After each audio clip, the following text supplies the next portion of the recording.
1886 খ্রিস্টাব্দের 1 জানুয়ারি কাশীপুর উদ্যানবাটিতে আমাদের প্রেমের ঠাকুর হলেন কৃপা কল্পতরু। তিনি আশীর্বাদ করলেন, তোমাদের চৈতন্য হোক। সেই দিনকে স্মরণে রেখে প্রতি বছর 1 জানুয়ারি কাশীপুর উদ্যানবাটি সহ সমস্ত রামকৃষ্ণ মঠ ও মিশনে উদযাপিত হয় এই কল্পতরু উৎসব।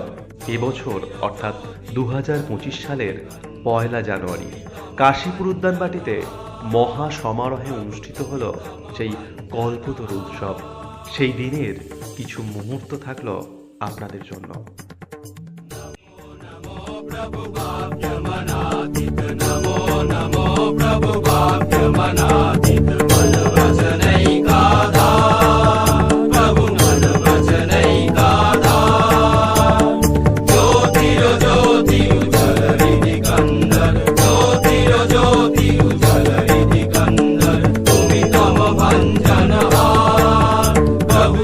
Tama Bhanja